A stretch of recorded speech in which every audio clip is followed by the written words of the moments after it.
I got a little bit of charge on my phone. It's obviously not safe for me to drive. I am going to take my keys with me. They have a pepper spray on them. Also, I have a noisemaker. In the description to this video, there's evidence of multiple situations of harassment for me trying to tell on mandated reporters. These idiots didn't want to pay attention to what I was telling them. I said, I record everything. Ugh.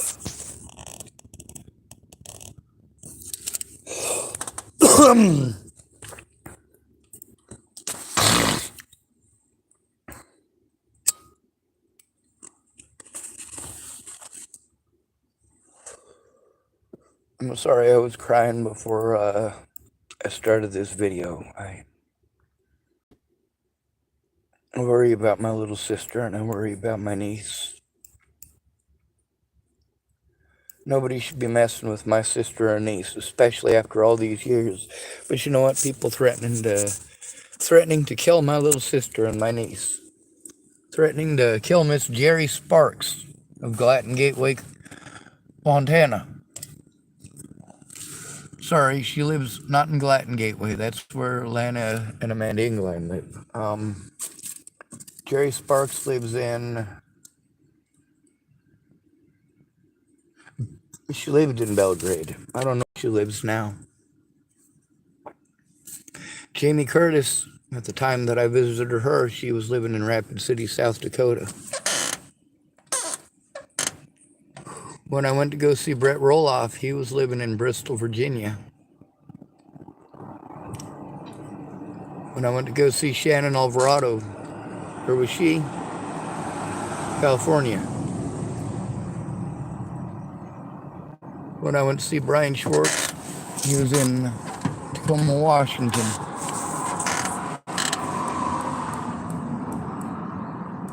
Now I'm going to tell you about the situations for the last few days. Same thing as everywhere else. The local population harasses me. I record it. They throw tantrums. Oh, there's a cop just drove by. They came by this morning to harass me here at the library, just like they harassed me over there when I was at the, what do you call that place? First Steps. The evidence from the last time that I spoke with those people, other than the interactions of me being harassed, Officer Holloway went there to harass me inside of the First Steps building. I told him that I was not comfortable with talking to him unless it was being recorded. Unless I had the ability to record it. Otherwise, I have to beg my predators for the evidence of their wrongdoing.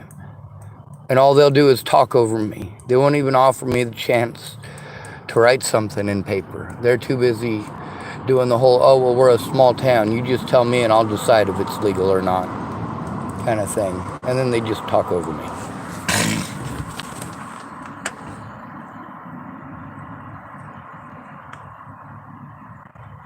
The video is pretty disturbing. The guy who showed up, he's threatening me over First Steps. The same thing as the cops came to harass me about First Steps. What was I at First Steps for? To turn in abuse. Whoa, shit, that's my bug zapper. I got a taser on because of that guy. That's right. I'm making sure that I got a bug zapper so that, well, between that and somebody killing me, what do you think? If they're gonna do it, I want it to happen quick. Somebody beating me to death, yeah, that'll be over quick enough, I suppose. Would I like to go in my sleep? You want to tell me that's unmanly or any of that stuff? Well, that's fine.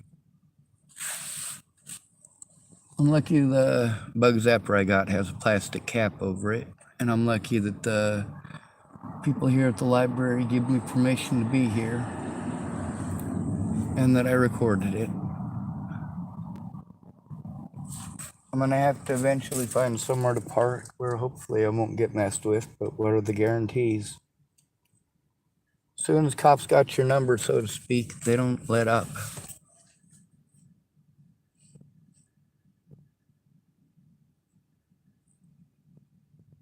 My Tourette's is acting up because I'm overworked, overwhelmed, and exhausted.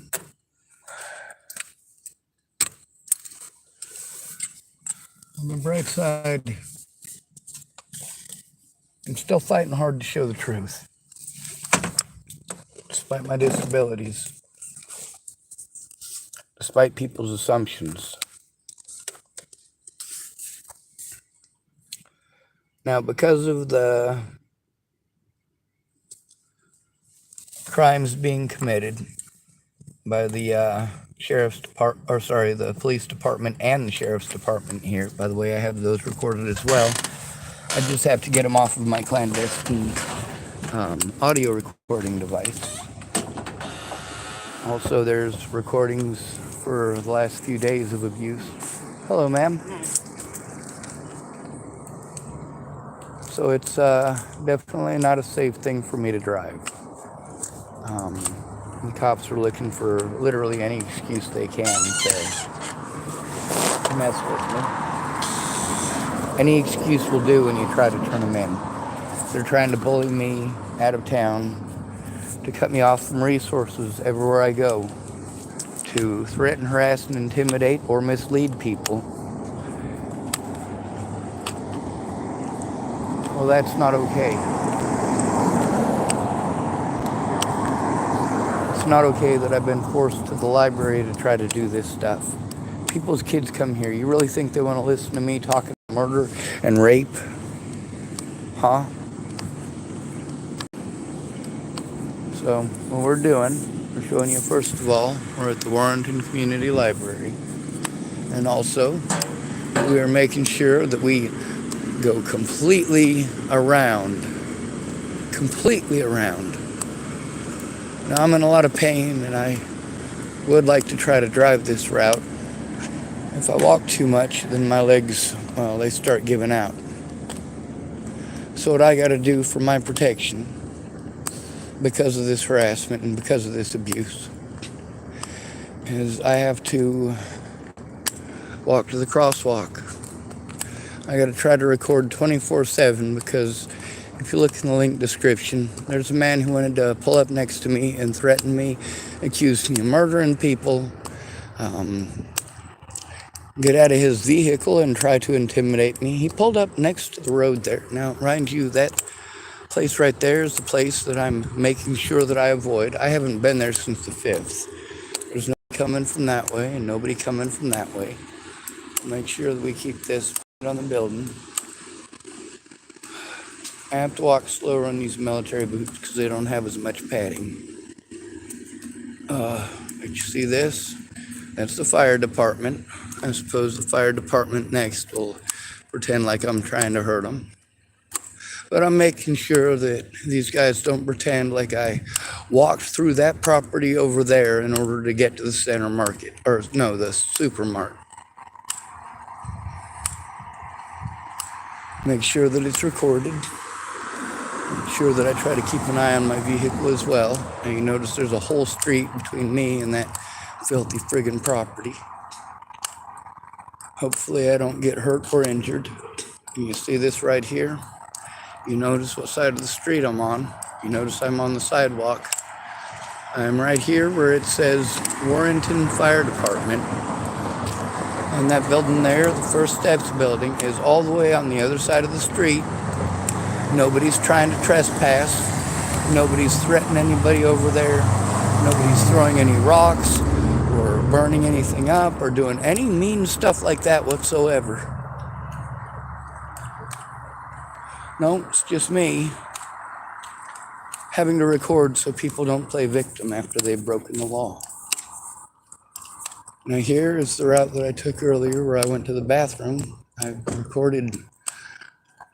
I tell these people, Zach Richmond thought I was an easy pushover. No, I wasn't releasing that stuff publicly because I was trying to be kind to him. I didn't release a lot of that stuff with Dallas publicly because I was trying to be kind to him. I believe these men when they said that they were going to help me, that they actually cared. What did they do? They ended up taking advantage of me. Now, obviously, I'm still on this side of the street. I'm going to have to cross the street up here so that I'm walking legally through the crosswalk. See how close that sign is? Warrenton Food Station. Obviously, I'm here. It says urban renewal tax dollars. Now, if I showed you how much the food is here for a roach coach, oh my God, dude.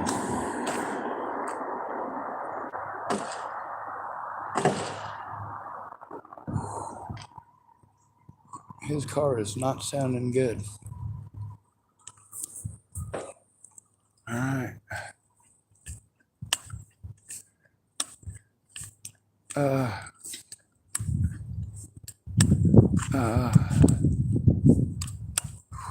See right there, there's the supermarket across the street.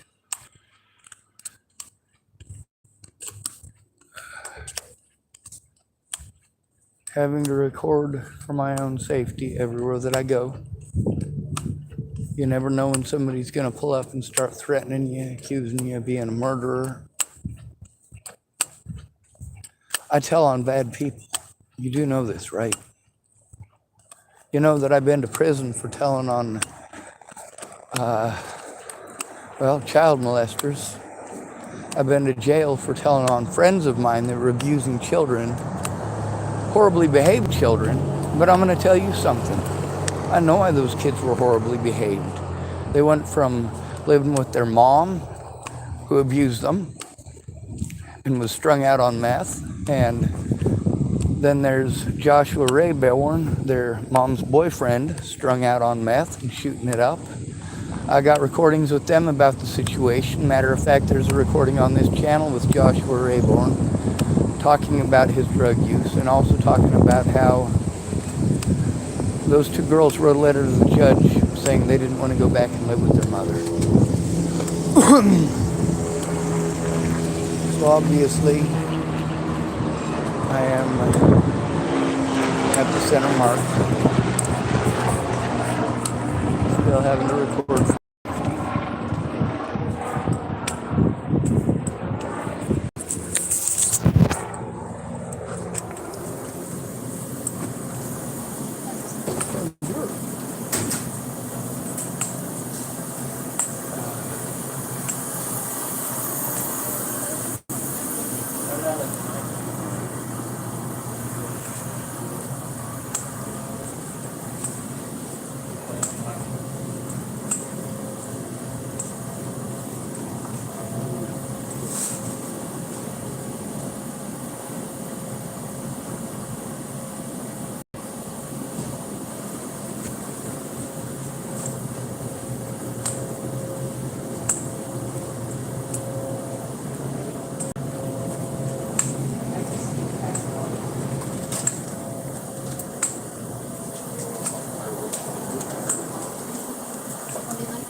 309.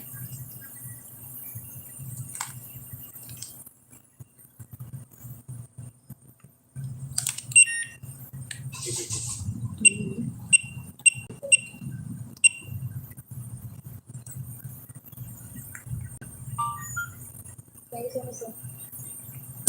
Thank you.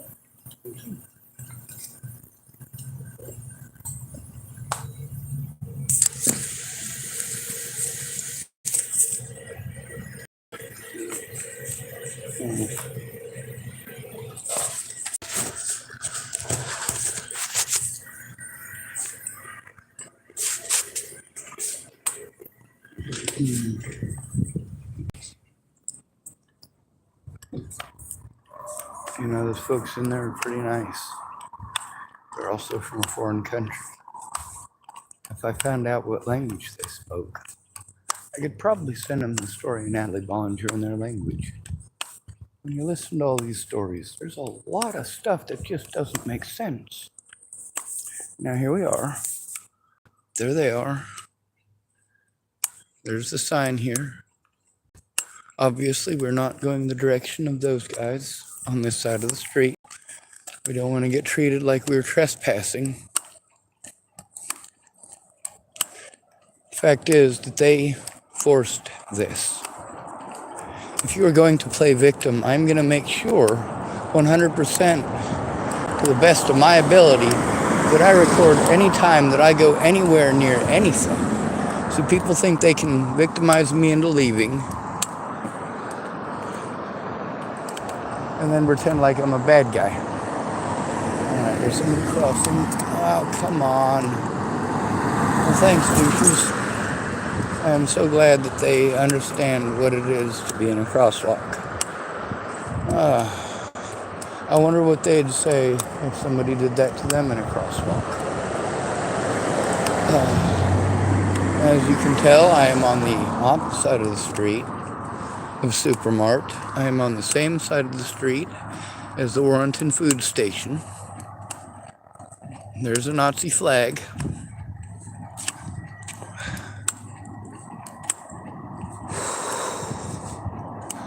I'm gonna have to stop here for a minute. Right there is the First Steps place. Oh, they're so feared, aren't they? They're so feared that even though I haven't gone there or talked to any of those people at all, made literally zero attempt, despite the fact that a few of them folks have been staring at me all creeper-like. All sorts of creeper-like. So here I am on this side of the street, making sure that I'm recording it. Oh, there's someone pulling in at the library. Oh. Anyway.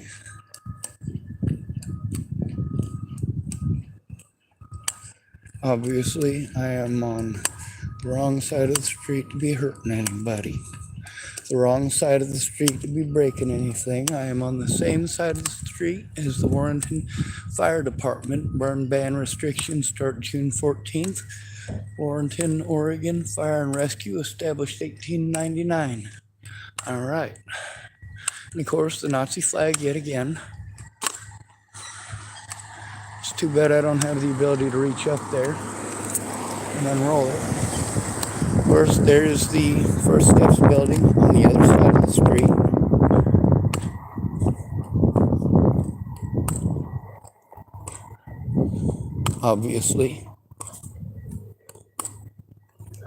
Obviously, I am in absolutely no hurry to go running to that property. Obviously, I have not knocked on their door in over a week. All because an officer wanted to go in there and harass me in there inappropriately.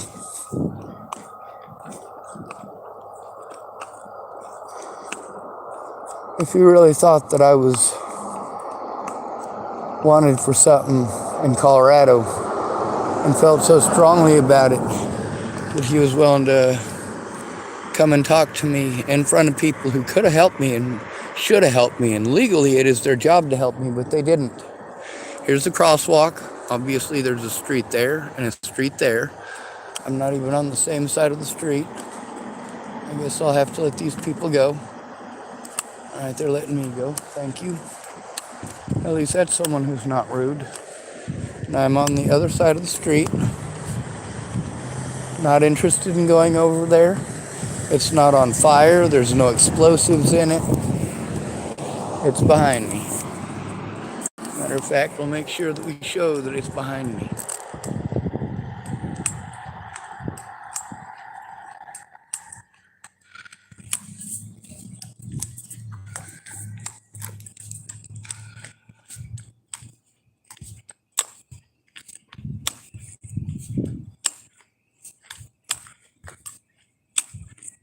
Anyway,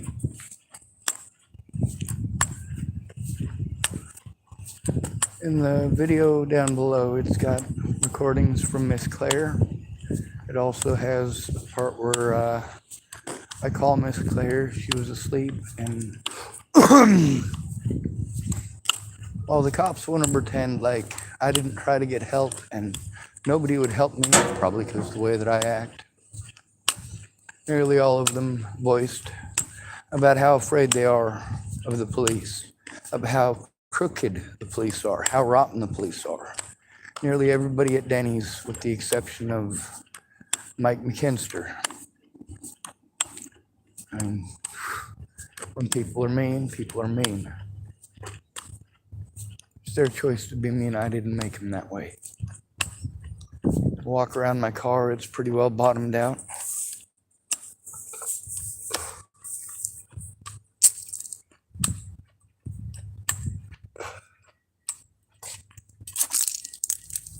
I bought this for $1.25 at the dollar store. I was gonna give it to my niece. I thought it was pretty cool. But then I realized I gotta do everything I can to help my sister and my niece. That's why I'm in Oregon. If anybody takes that target of opportunity thing against Leslie Snell, at least they know that I'm nowhere near her, and it's not okay to hurt my sister over it. It's not okay to hurt Destiny over it. People were calling me up and telling me that they were going to kill me and my friends and family. All the way back in January of 2017. Well, November and December of 2017, I'm pretty sure. Accusing me of doing stuff I didn't do because some girls was embarrassed and didn't want to do the right thing because they were embarrassed. I don't give two shits about how embarrassed you are. You're getting people killed. This has been going on since 2015 as far as the cops majorly pulling bullshit because I can't get away from them. I can't physically get away from them.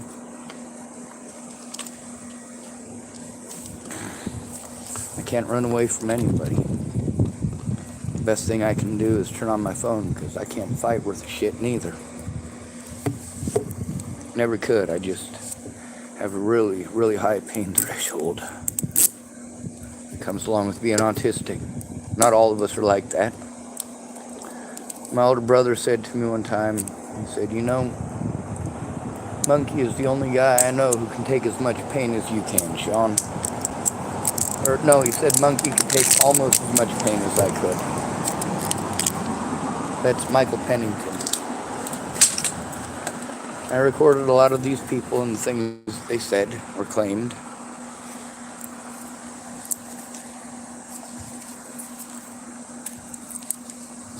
The ones who challenged me at the most inopportune and stupid time, they're the ones that got exposed the quickest.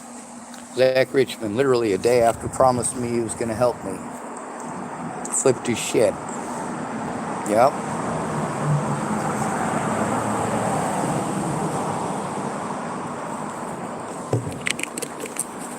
Let me tell you about something. Loyalty above all else except honor. when Zach Richmond wanted to challenge me a day after it, I told him I record everything. If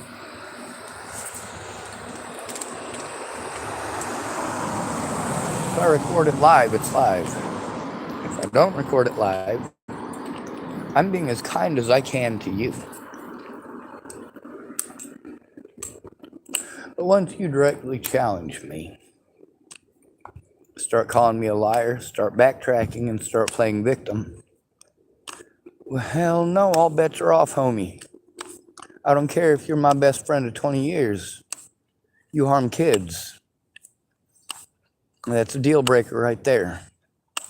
You take advantage of at-risk adults, that is a deal breaker right there.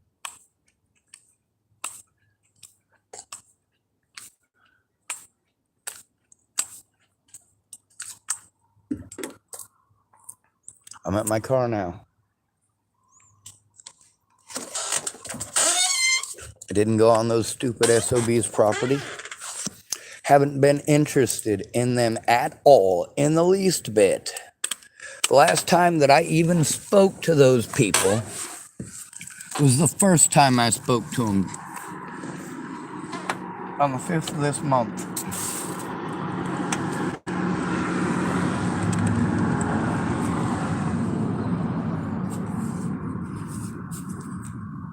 I got more recordings on my audio recording device. I also have stuff here.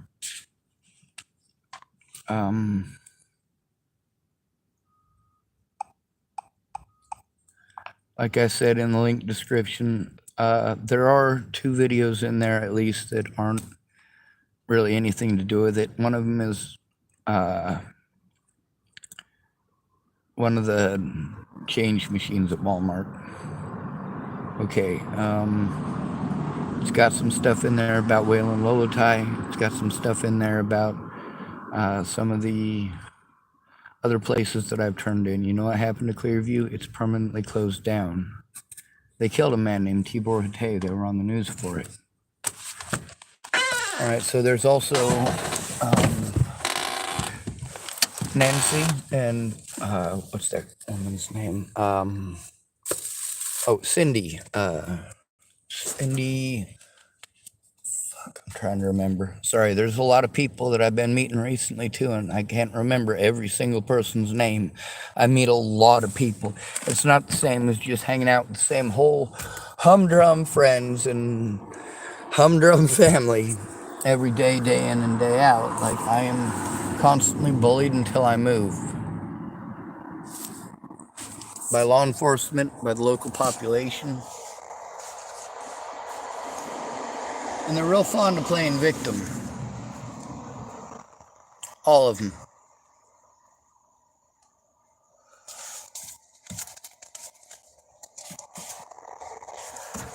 You know, it takes so long to upload a lot of this stuff. Because there's literally thousands and thousands of audio recordings that could take days to upload. Days each.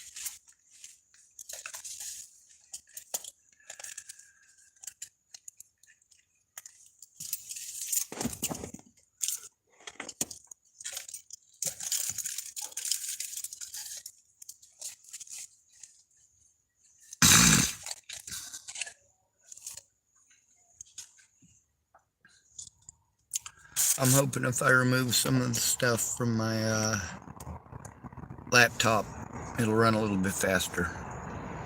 It'll also hopefully be able to... Alright, so here's what happens when it's full and I try to update. It freezes up because it's trying to update, but it's full. And then if it does turn back on again, it tells me that I need to remove some files, and it gives me a selection of stuff I can get rid of, basically. And then I'm stuck on that screen until I delete stuff.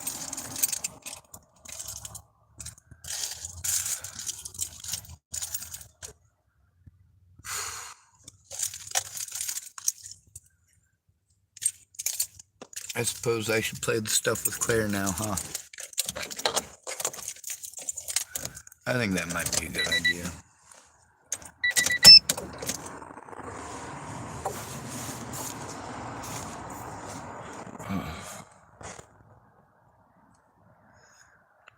A lot of this stuff is in the video that's in the description. I mean, there's so much of it too. With Zach Richmond, when he decided he was going to stab me in the back, the way that he did, I already had the evidence from Nicole Knudsen. I already had stuff from Dallas Richmond. I'd already been exposing stuff on the internet for quite a while. I showed the situation with Jamie in Chapel, Nebraska. Told the truth about that situation too, didn't I? I deal with a lot of hate crimes. A lot of hate crimes.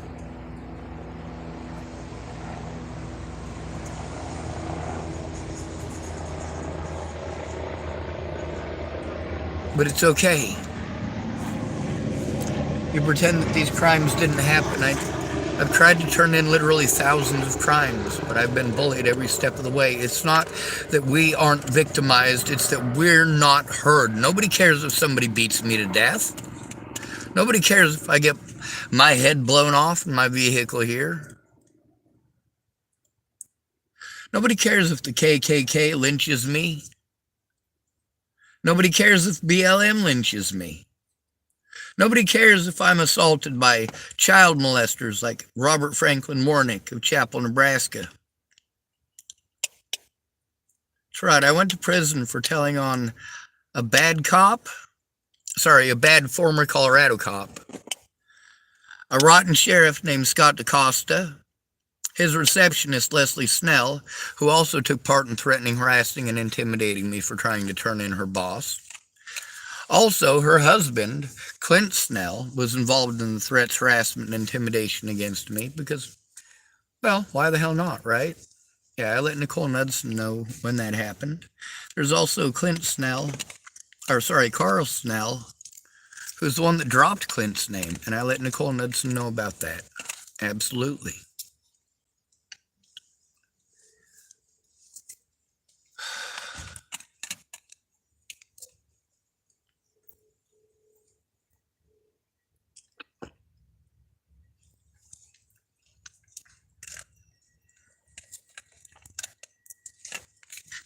There's also the recording of the court date. The recordings with my sister about the situation that are on this channel, where she verifies that stuff about my little brother touching his stepdaughter inappropriately and how my mom helped him to get away. We also have recordings with Amanda Demet on exactly the same thing, and how my little brother, even though my mom was trying to pull her best political maneuvering to get Ashley Albert to take my little brother back, hopefully that would protect Michael from getting his backside. How do I even say that? He'd put in an alpha unit. You know what that is, right? An alpha unit doesn't mean it's the biggest, toughest guys in prison. Alpha unit means that all of the people in there have to be specially protected. This is a different type of protection than protecting a witness, which is what should have happened with me. I should have never had to post all this publicly.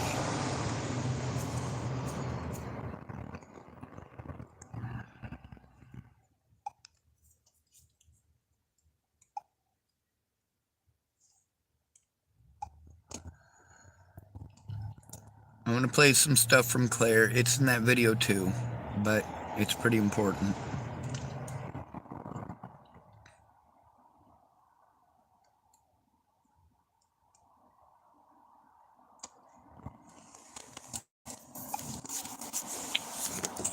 So I'm in my car. Hang on a second. I'm in one of the canyons, so I just have to get all the way back up to Estes where I work. Anyway, yeah, I absolutely understand those situations, and I'd love to testify about it because I had so many situations where basically, like, it's like the Stanford prison experiment on a massive scale out there. It's fucking disgusting. People drive people to madness over, like, power and control. Like, they really get a kick controlling the homeless population out there, but then they don't actually want to do anything about it, and so they just push people until they break, and then when they break, they're like, oh, see, this is why you can't function in society. It's like, oh, okay, so you're going to torture me for 4 months, use all my resources, send me in endless loops to go check out other resources, other Washington, places, Oregon, and until Colorado. I have less than I started with. Take away every basic necessity of living and comfort. Maslow's hierarchy of basic needs, man. Like, no shelter, no food. People are going to lose their shit. And you start treating people like if they have less than animal rights, you're going to end up with a lot of people that are basically gone feral, and now you're cornering them and threatening them. Of course they're going to fight back. That's not a mental health problem. That's torture. Exactly.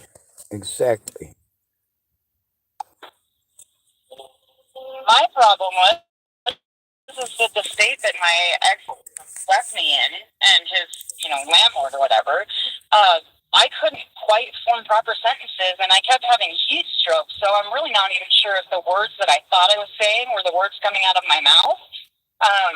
And I can't tell because no one cared to pay attention enough. So I could have, I thought I was saying stuff like, I need an ice pack before I have a seizure, I need water, I'm having heat stroke, and I need help. And I would say that over and over and over, and they'd be like, ma'am, you need to calm down or I'm calling the cops. And then they would stare at me with like a weirdly smug smile, like, what are you even saying? And it's really disturbing because some of these like emergency workers and mandatory reporters are supposed to be trained to see something like that. Like, this basic shit, like how to recognize a stroke, or, somebody having a health crisis, not a mental crisis, or, like somebody starts speaking gibberish and half their face isn't moving. Maybe you should get them to the fucking ER instead of laughing at them and being like, well, if you don't want my help, I'm out of here, which is what happened to me in Vancouver, Washington in a fun parking ride.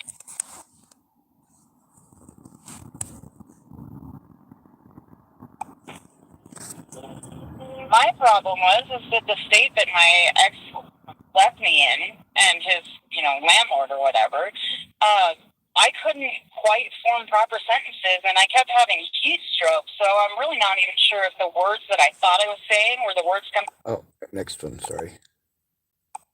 I absolutely know that I have brain damage from multiple rounds of heat stroke because people were denying even so much as water to people that looked homeless. And that's insane. There's states where that's illegal to deny somebody a glass of water. And so it just kind of blew my fucking mind that people were just like torturing the homeless population to the point where they break, and then just modifying their own memory, I guess. Like, oh, they were always like that. See, that's why we don't help you. It's like, yeah, but, you could go 4 fucking months holding your shit together and functioning like a normal person, politely trying to seek out resources for, not to be homeless and, living in a hotel or whatever. And then if you're acting well put together, then they act like you must just be lazy or trying to con them. And so they don't want to help you because you're not in crisis enough. And then when you finally hit crisis enough, they call the police because now you're just acting crazy. Or, like here in Colorado, I was told that I was going to get some help. I got all the paperwork they asked for. I showed up. I made, promises at the hotel that I was staying at that they were going to get a payment from this local resource. And I show up like an hour before I'm supposed to have this all done, with one last piece of paper that they asked for, and suddenly they had changed their mind and decided that they had things that they thought were a better idea for my family, except for they didn't. The things that they suggested were so overly complicated and worse, and would make things worse for me and my children, and that it was mind-blowing. And so then I spent 45 minutes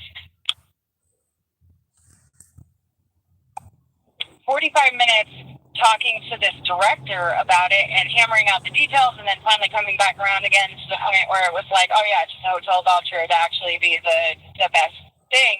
And this lady jumps in. She's like, okay, well, I still think that my idea is better, and that's what we're going to go with. And I had a freaking autistic meltdown about it because, like, it instantly made me feel suicidal because their suggestions, instead of a hotel voucher to bridge a little bit of a gap for me, was to put the kids in foster care, go into a safe house. I'm going to pause this. TCCHC in Tillamook was supposed to do exactly the same thing for me. And the day that they were supposed to have this all done, well, that's when they decided to have the police come and harass me, and threaten me, and intimidate me. Tell me that I was, well, the same thing that's been happening here. You try to turn in your predators, but law enforcement intentionally steps in the way, especially when they know you're trying to turn them in. Claire should have a following, not me. She's the one who's a woman. She's the one who's got kids. She's the one who's got blonde hair and blue eyes. She's the one stereotypically that you people are going to listen to. Quit my job so that I could go I'm going to back that up because made me feel suicidal. I don't want to give you guys the wrong impression. I want to make sure that you get to hear the rest of that and that I back it up so that you don't miss parts. Because their suggestions to a hotel voucher to bridge a little bit of a gap for me was to put the kids in foster care, go into a safe house, quit my job so that I could go into this specific shelter. And I was just like, well, why would I do that for 2 weeks? And then try to pick up all the pieces after quitting my job? Are you insane? So, hang on a second. They keep telling us to do things that are against our best interest and bullying us if we don't do those things. Anyway, I had a narcissistic meltdown about it, which is what I did in Tillamook. You know, after trying to tell my story like in 45-minute chunks and then having, realized after 45 minutes of talking to somebody that they haven't been listening to a damn thing that I'm saying, and having that multiple times in a row and blowing away a whole day or three to do it, that it's hard to even function. It's hard to track.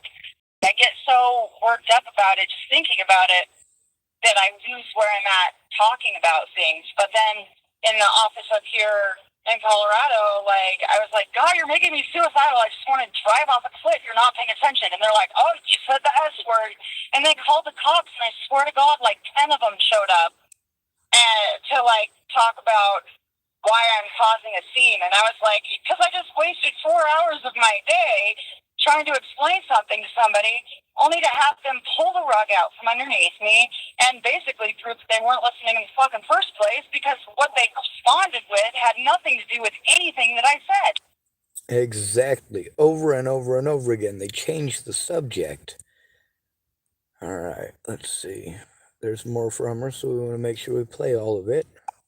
I had to go get my children from Florida myself because no agency would get back to me. I had to drive all the way to Florida and pick them up. They were covered in bugs, bruises, severely neglected.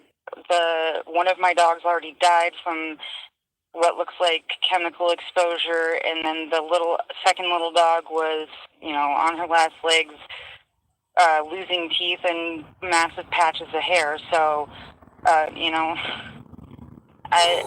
just got them back a month ago. I'm still trying to figure out how to help them with their PTSD. I have massive PTSD.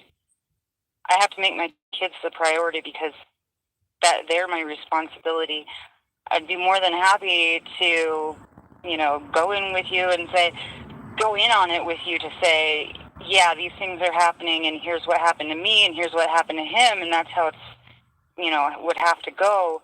But as far as just going in with you, I'm in Colorado, so I can't walk in, so I'm not really sure how much help I can be, and then it would also be extremely triggering for me, dealing with a lot of mental damage, and physical and emotional. So I I don't know. I've tried to listen and I've tried to tell you what I had to offer, and if what I have to offer for help is not something that you need, then I think we're at an impasse. Well, actually, the help that she offered is exactly what I need. I just need her to call with me to get it started, or I'm going to get talked over. I'm hoping between her and that gentleman tomorrow, I might be able to take one of my phones and make it an emergency phone that man can use. What's his name again? Ryan. God, he told me his name. It's in the video today. We can go back and look at it. But yeah, she's right.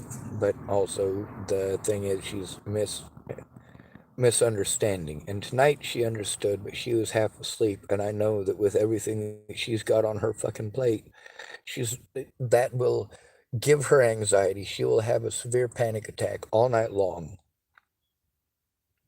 And I mean, this is seriously that traumatic. And you guys, you eat it up. You love that people treat us like this. But regardless, I'm at work right now, and I'm out of anxiety meds, and so I'm going to have to let this go for this minute because I need to keep my job so I can keep my kids safe. Now, what did I send to her? A bunch of, I don't care about your job, and I care about all of our kids, and F your job and stuff like that. Am I mean? Yes, I know it's mean. I absolutely know it's mean.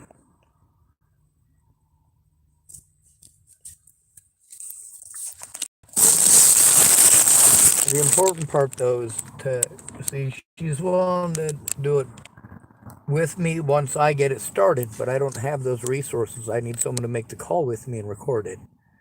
And if they pull any BS, I need to make sure that my evidence is somewhere safe. Safely with somebody who's going to look through it and try to force these son of a bitches to take this. When I do mean stuff back, remember, I do mean stuff back. It doesn't mean that I'm a mean person or that I'm trying to be mean. It's that you make me feral and then complain that I'm feral. The way that you treat me is inhumane, and the way you treat many others is inhumane. For me, I have to be afraid to go anywhere. I have to be afraid to drive anywhere. I have to be afraid at all points in time that some guy like that guy in the what type of vehicle was it? It was a Honda Passport. A red late 80s, early 90s Honda Passport. It looked like, I'd say 80s or 90s based on the body style. He was an older guy. He had glasses and he had a peppered colored beard. What else do I remember about the situation? Oregon license plate, and he was screaming at me. Of course, the video and link description. It literally starts off halfway through that situation. Like the guy pulled up next to me and just started screaming shit out the window. I was shaking like a leaf, but I was finally able to get the video started. Thank goodness.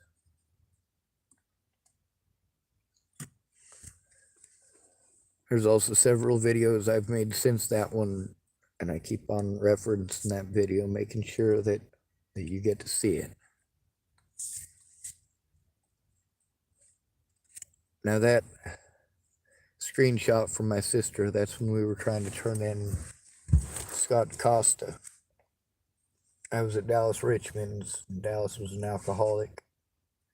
When his brother Zach decided he was going to stab me in the back, he did it only a day after I had recorded the conversation with him. So when he started throwing a temper tantrum at me like a 5-year-old, I was like, I'm not playing around like this. No, this stuff's going public, dude. Knock that stuff off. Either it goes to the cops or it goes public. You decide which. You start playing victim, I make it go public because I can't go to the cops by myself. You can either help me get this information to the police or I can go public with it. And no, that's not blackmailing and it's not threatening. That's, hey, I am going to show the American public by whatever means I have to. And I'm going to do it without assaulting people.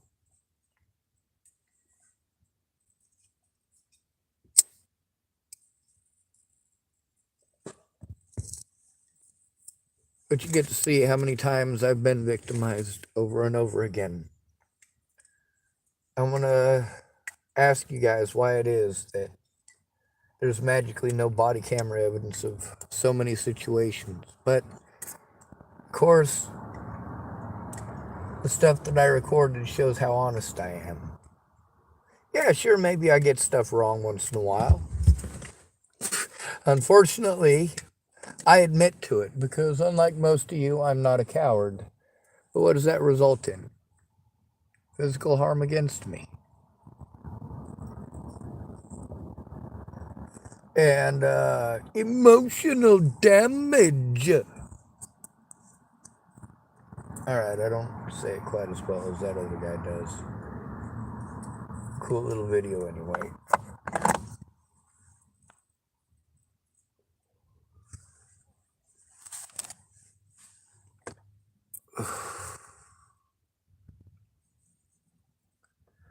Claire has been through the system in several of the counties that I've been in. She had to deal with abuse in Boulder County. She had to deal with abuse in Larimer County. Who else do we know who had to go? She's been through abuse in Clatsop County, Multnomah County, and Tillamook County. Who else do we know who's gone through that in those 3 counties? Has recording after recording after recording with those counties and the services in those counties, and every one of them playing stupid. There are literally hundreds and hundreds more recorded conversations that are not public because I'm trying to be kind to people. When Zach Richmond stabbed me in the back, I was like, you messed up, son.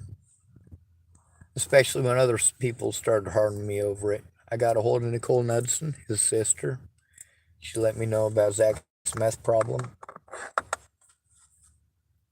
Zach had let me know about another predator of mine, his ex-stepfather. Or his ex-father-in-law, I should say.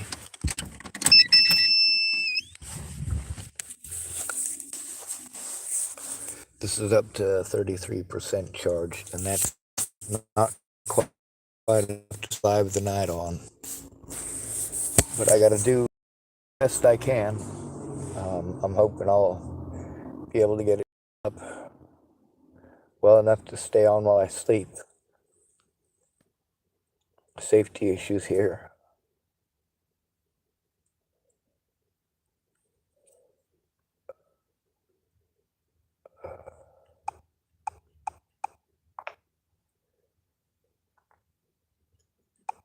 So my sister has instructions.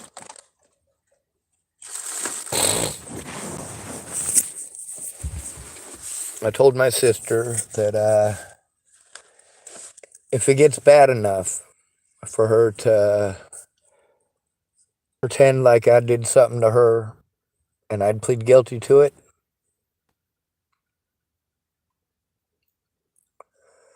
the problem is she's not really going for it. She's not willing to call me a child molester or anything of that nature.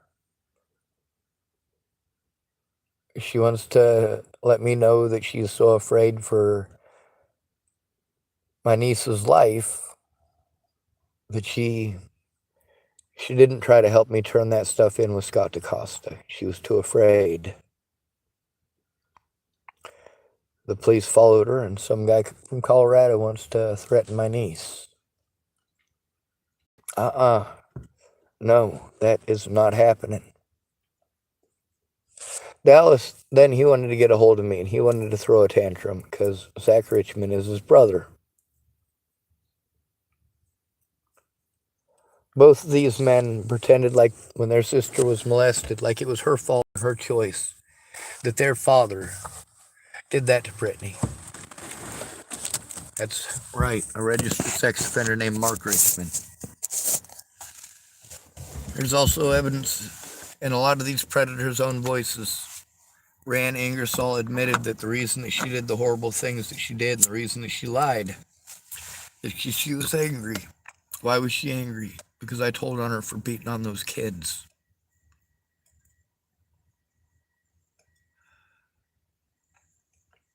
You can look at the situation with Brett Roloff. Like I said, the only people who even pretended to give a crap were either alcoholics or meth addicts or people with a history of being predatory. Amy Witcher had a history of child abuse.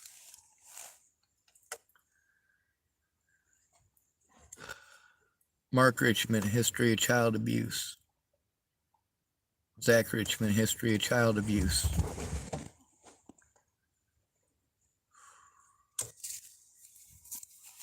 Amy Spencer, history of child abuse. Joshua Rayborn, history of child abuse.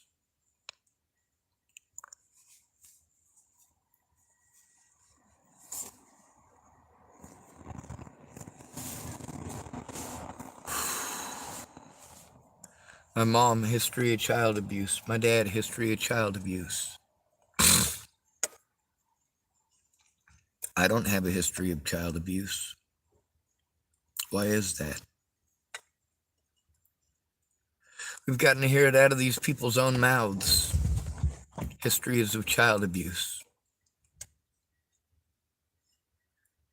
Even what kind of abuse? Reminds me of a Metallica song. Hearing only what you want to hear, and knowing only what you've heard.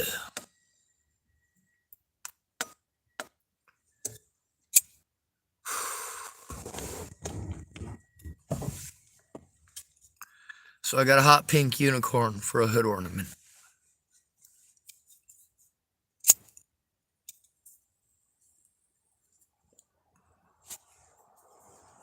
Destiny's unicorn.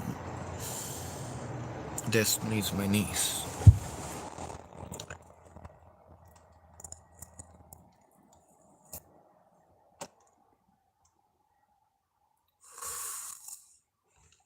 My sister disappeared in 2012, and I did everything I could to find her.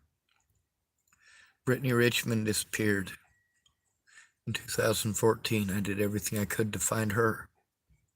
Sarah Rubiolo disappeared in 2014. Hannah Pendergrass disappeared in 2014.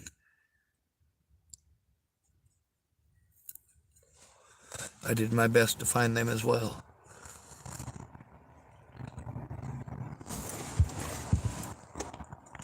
But I don't have the right gender for you to listen to. I'm not the right height. I'm not the right looks.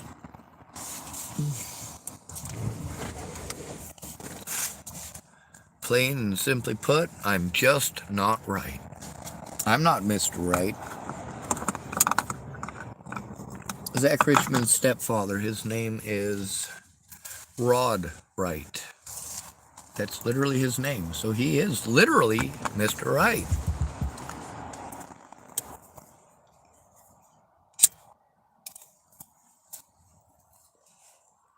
He's not an ordained minister. So going to him as a mandated reporter was pretty much useless. Pastor Rod Wright recorded the situation between he and I. And between he, I, and Officer Holloway. Different Holloway than the one here. This is Officer Sean Holloway of Chapel, Nebraska. I went to multiple deputies about the abuse. I also went to some people that I knew that offered to help, that were family members of some of my predators. That's right.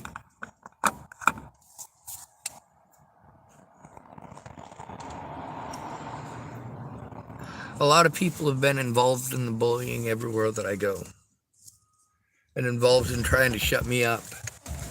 Instead of properly assessing the situation, they tell me, oh, I'll just take your word for it. I believe you. I'll just take your word for it. Well, if you were believing me and taking my word for it, you would have made the call immediately to turn this shit in as a mandated reporter.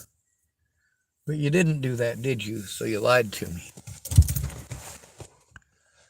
So I got a lot of recordings with the people who lied to me. A lot of those people later on after the fact wanted to go, oh, that's not what happened. Oh, really? Here's the recording.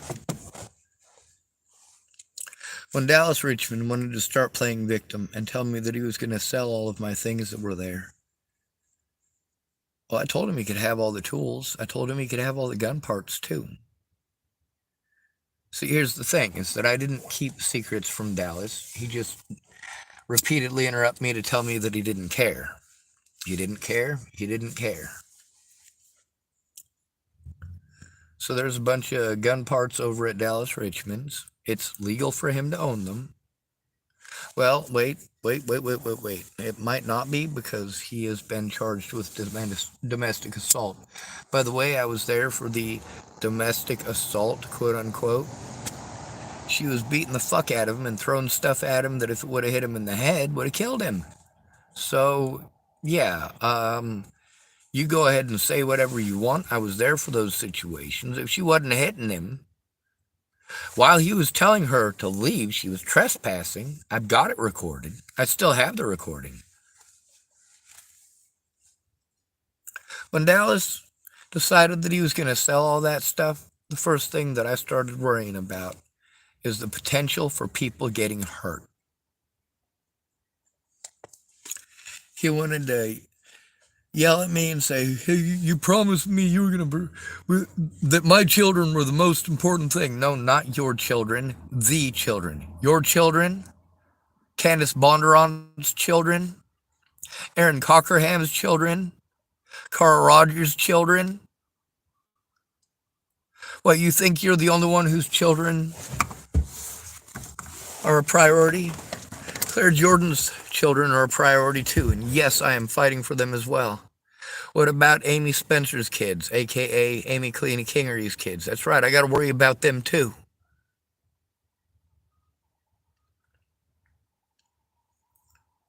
How about Rayanne Ingersoll's kids? You damn right I worry about them, and she's dead, by the way. She's one of many people who are dead. D-E-A-D, dead. Natalie Bollinger's dead. She didn't have any kids, though. She was still young and pretty enough to manipulate stupid people. Fuck it.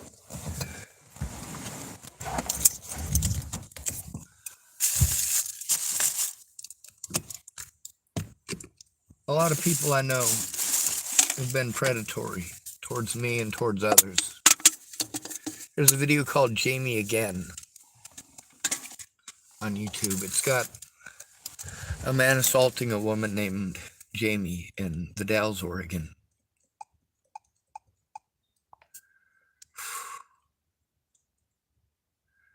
I'm hopefully going to be able to connect to it. I tried finding it earlier, but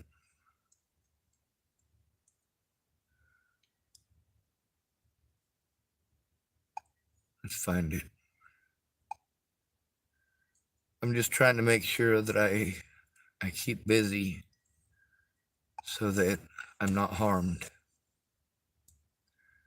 I'm trying to stay busy while this is recording. I'm trying to make sure that everything gets good and charged up.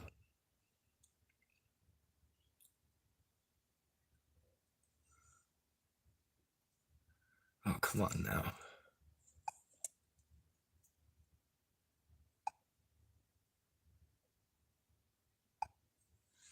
All right. Obviously, This one's called, you guys my little sister's phone number, but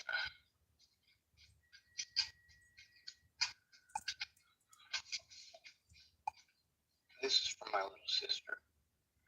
This is called My Sister Was Just Followed by the Cops and Threatened. It was from a little over a year ago. It says, Since I was followed by cops, then I had some guy threaten me that if I don't walk away now, this is from January 14th of 2022. This is after I got out of prison. By the way, Robert Franklin Mornick assaulted me once before prison and once after. Oh yeah, and I was never convicted, and I was let go. Ashley Outler or OTA typed hey. Hello, Ashley.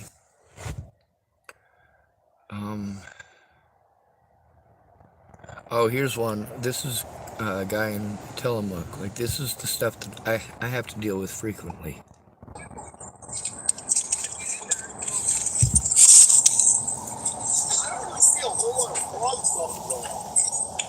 I heard Christian coming up to his P-Rod, so I recorded it. That's why I stay away from people that do drugs for the most part, and people that drink.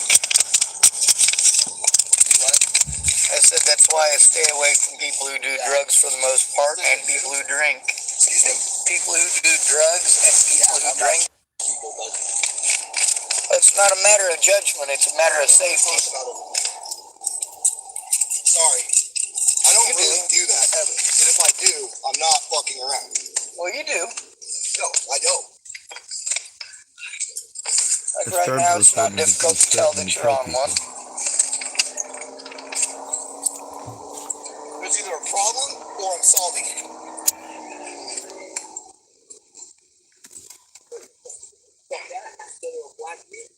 Motherfuckers owe me a goddamn backup! Stop! That's Christian. Goddamn game!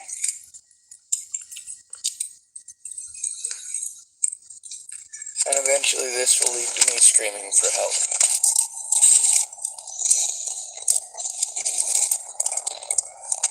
Your trucks look like children's toys!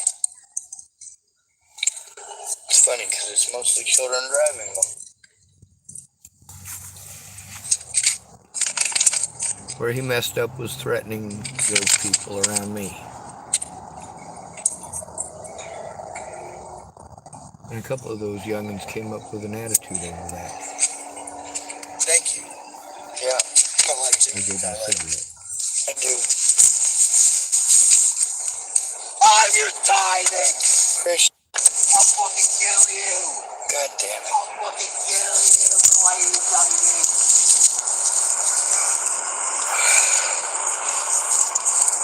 This ain't the first time that he did this either.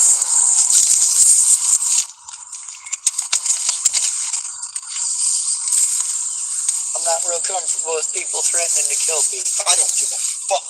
They tried to kill me since I was a fucking child. Well, I've been assaulted a lot and had a lot of people threaten to kill me and my friends and family, and it does trigger me. If I threaten people like that, where's it at? I know I have one, I just don't see it.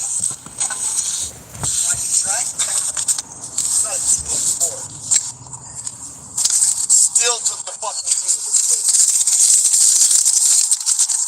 They talk shit about all the white girls that did it with me. If you can't tell, he's a black man.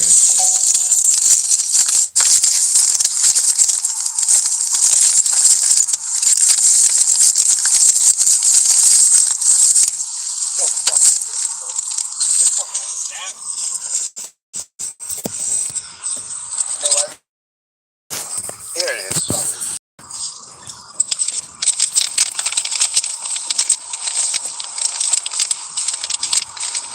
Lucky, can I fuck around and get Can I have a lighter?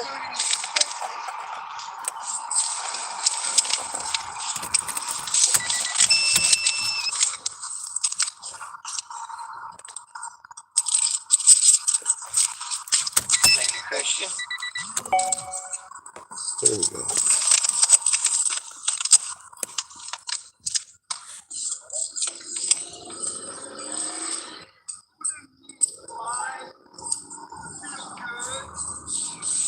Anyway, that one goes on for a while. It's over an hour long. No, that one's 23 minutes long. Hold on a second.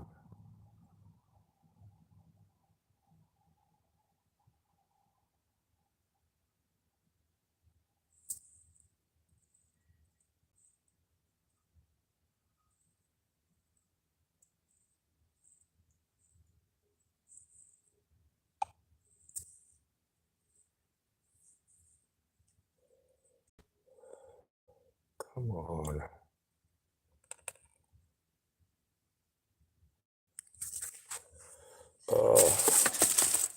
Alright, I'll probably have to make another video. I'll have to use this phone and copy the link and then put that in a link description like I did with this video.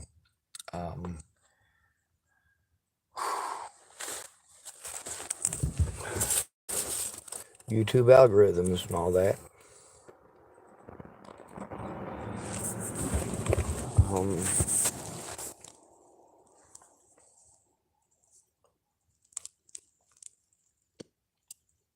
Obviously, I do the best I can to find a peaceful route. I'm just stuck with a bunch of people who don't know what peace is. The only thing they can think of doing is hurting people and talking about hurting people. I'm like, that's not the way it works in real life.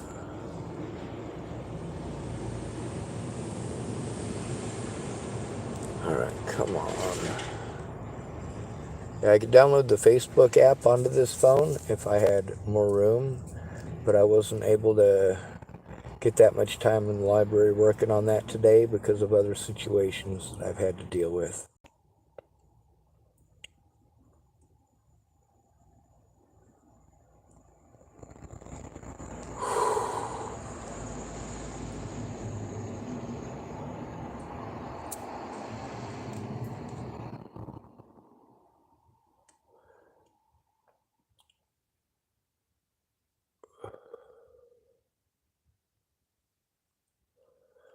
Alright.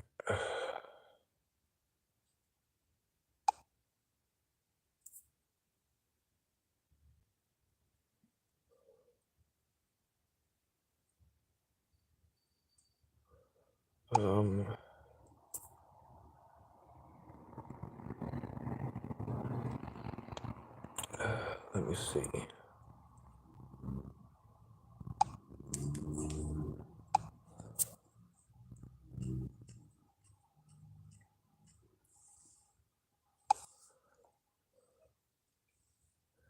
Jamie again, Sean David.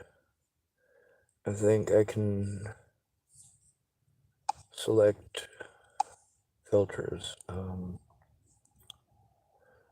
Duration, 4 to 20 minutes. We'll apply that, maybe that will help. Here it is. Someone calling himself Mad Dog type hi. Hi, Mad Dog.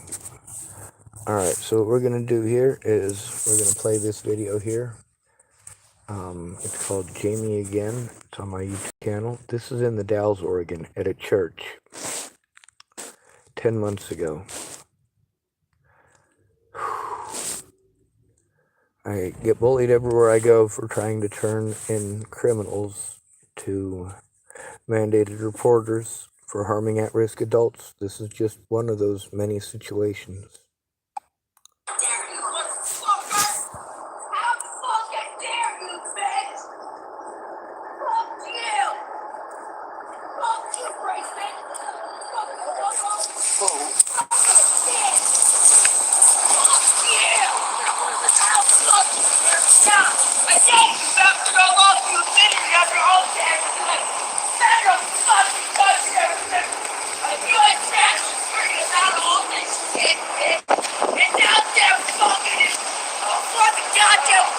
He's trying to get away from him.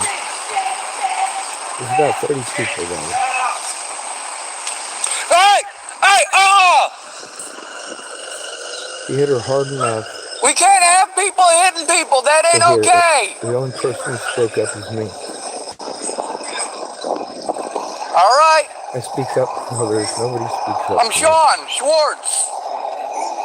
Sean Schwartz. That's my sister, right? You wanna get It doesn't make it okay to hurt people. If I threw a piece of burrito on her face.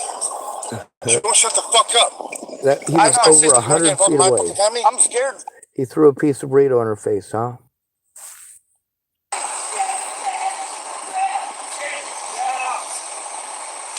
Hey! Hey! Yeah, I'm pretty sure he socked her in the back of the friggin' head. We can't have people hitting people. That ain't okay. All right. I'm I got his Sean attention. Schwartz. Sean Schwartz. That's my sister. Right? You wanna get It doesn't make it okay to hurt people. I threw a piece of breed on her face. She won't shut the fuck up. I That's my know. sister. You want to get involved in my fucking family? I'm scared for her, and I'm scared No, for us that's my out here family, because all right? of that. That's my family. I'm part of this fucking family right here. But she comes over there and fuck. They talk about family. That's one of the most disgusting things that they do out here. People want to talk about family. Hey fam, hey fam. Don't be playing me, homie. Don't be playing me. I'll let the whole world know what kind of person you are. He also admits to killing somebody in this video. So, yeah, you might want to look this one up. There's also all the stuff from Rapid City, South Dakota.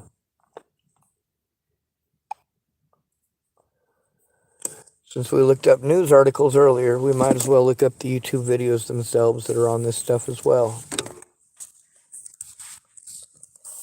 Let's take a look at a lot of the stuff that people pretended that I was schizophrenic for saying. We'll look at Sarah Bacon.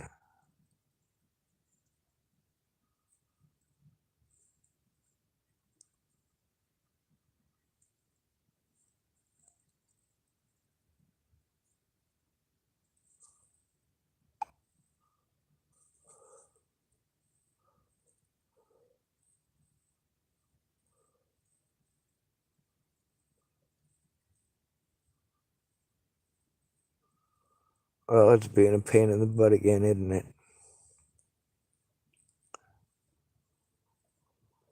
At least it's coming up with my most recent videos.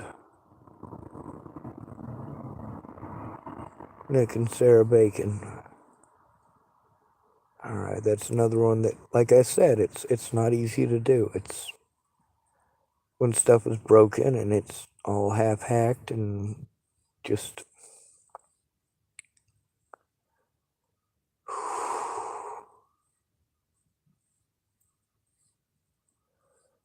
There's so much. Alright, I'm going to stop digging through that for now. I'm glad I found at least one of those videos. Now we're going to look for... Where's my pictures at? Gallery. There's a lot of stuff in here that's also in the other video. This is one of the predators in Nebraska. My little sister, when she's talking about situations. This is Michelle Quinn. That's a different jurisdiction that Scott DeCosta utilized. There's another one of my predators. This one right here is Michelle Quinn. She's the Garden County Sheriff, again, even after beating up her girlfriend. This is Michelle Decini. By the way, I saved her life, actually, in prison. You're welcome. Apparently, she's a sex offender. She thought it was okay to be smuggling in drugs, and isn't it amazing? Oh, you're a drug dealer. Really? These people are the ones on drugs. These are the ones who are sexually assaulting inmates, and I had to turn the people who sexually assaulted me into these people here. This woman here, and the assistant warden, this one here. By the way, they had to let me go because there was no evidence. But they'd prevented me from taking Leslie Snell to court, and she got to pretend like I was some sort of a horrible monster for telling on her and her husband and her boss and her friend, Robert Franklin Warnick. All right, here it says, former Nebraska assistant warden pleads guilty to unlawful acts with... She had sex with an inmate.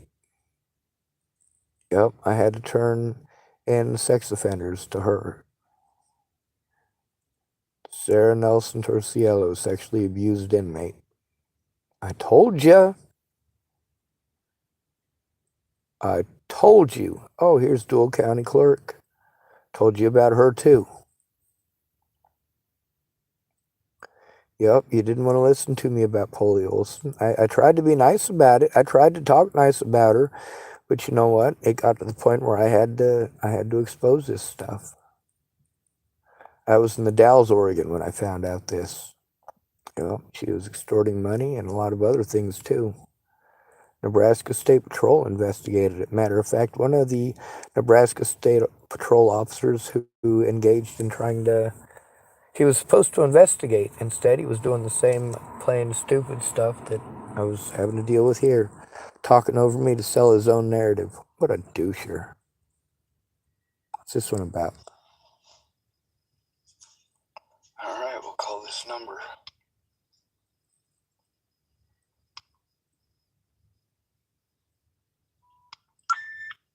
Call did not go through. Please try your call again. Your call did not go through. Please try your call again. All right. It's one of the numbers that I was sent to try to get help. Like I said, record everything. This one's a minute 56 seconds long.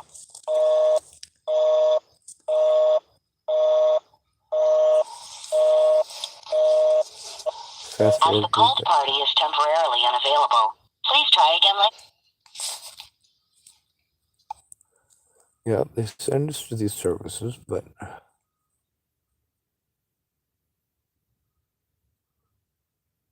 all right, this one's taking a minute loading up.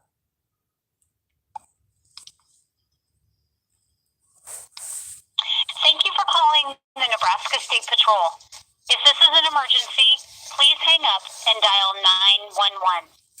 If you are calling to report an impaired or dangerous driver, traffic accident, road hazard, or obstruction, please press 5. If you are calling for road conditions, please hang up and dial 511. If you are calling to reach a member of our staff or for questions related to fingerprinting, So concealed obviously, handgun permits, I do sex make the offender calls that I registry. say I did.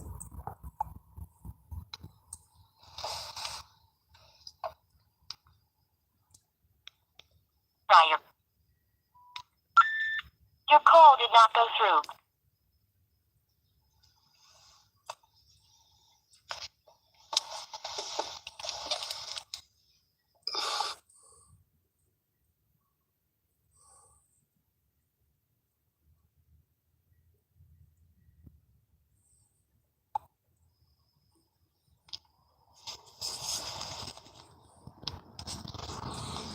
You have reached the Omaha Police Department's non-emergency number. If you have an emergency or require the presence of a police officer, hang up and dial 911. Please listen closely to the following options. You may choose your option at any time or stay on the line and your call will be automatically transferred to someone. If you wish to This make a one's police 21 report minutes over the and phone, 50 seconds press long. 1. If you wish to speak to a detective about a previously reported...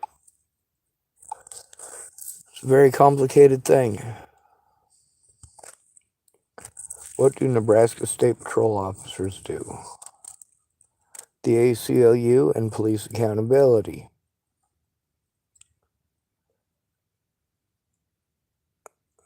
Let me see. This one is about police in Nebraska killing people and some of the laws and stuff surrounding all that. Oh, this one is from Nebraska State Patrol Troop E, just so you know. That's right. They're the troop that I was supposed to turn in Investigator Woods. This one right here is one of his coworkers. That's right, Nebraska State Patrol Troop E.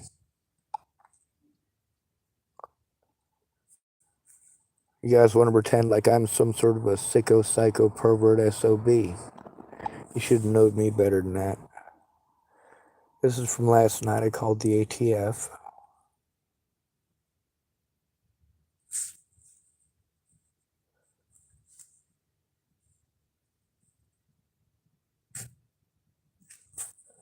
These are all screenshots.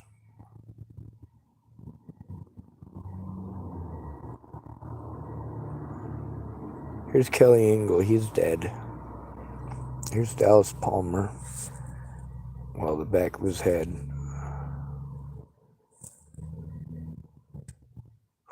Daniel Whitehouse.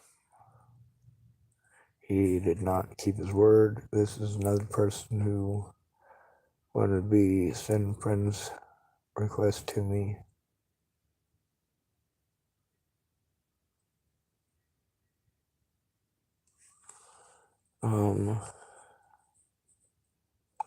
There's just a magnificently lot of crap.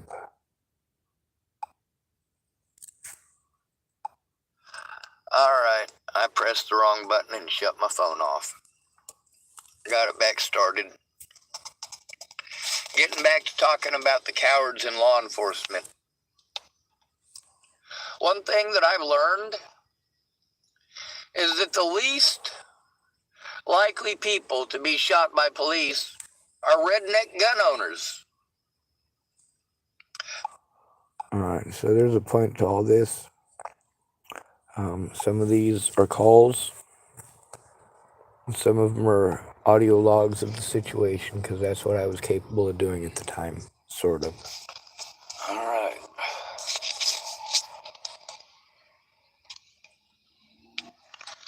Well, on the bright side,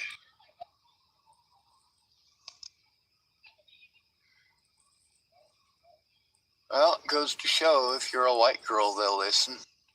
Oh yes, the little white girls who wanted to pretend that people were creeping on them when they tried starting a fight, and then they called the cops and wanted boo-hoo-oh me thing over at Walmart. I was like, oh my god, what a screwed up situation. But they're white girls. This is like 6 minutes and 30 seconds Bet I'm not a long. white girl.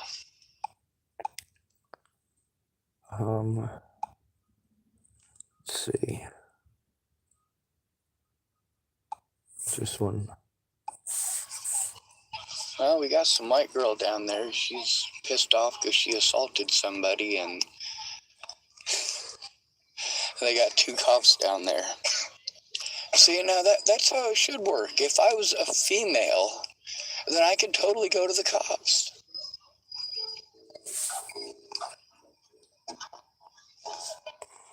I should have been born a female.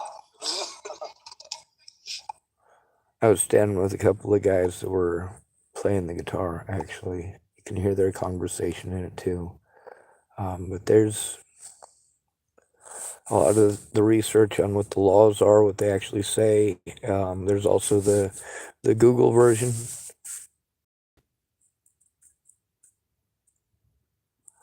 All right, examples of police misconduct include police brutality, dishonesty, fraud, coercion, torture to force confessions, abuse of authority, and sexual assault, including the demand for sexual favors in exchange for leniency. Any of these actions can increase the likelihood of a wrongful conviction.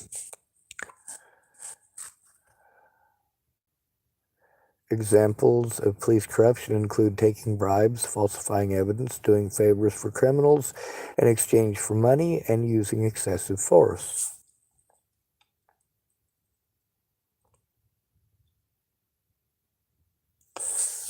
We also have recordings of what happens when you actually call the police department about a situation.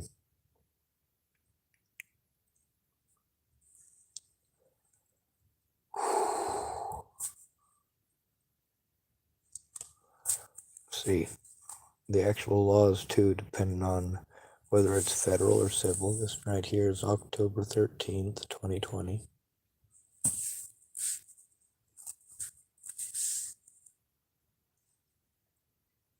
Civil Rights Division, like I said, I look everything up I can.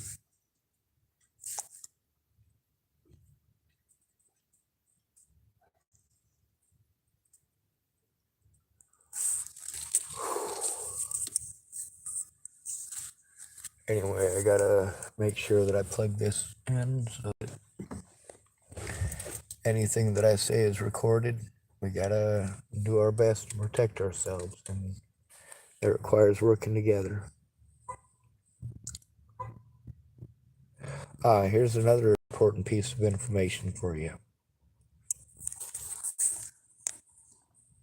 Symptoms of schizophrenia, usually for early adulthood, and must persist for at least 6 months for a diagnosis to be experience initial symptoms in their late teens or early 20s, while women tend to show first signs of the illness in their 20s and early 30s.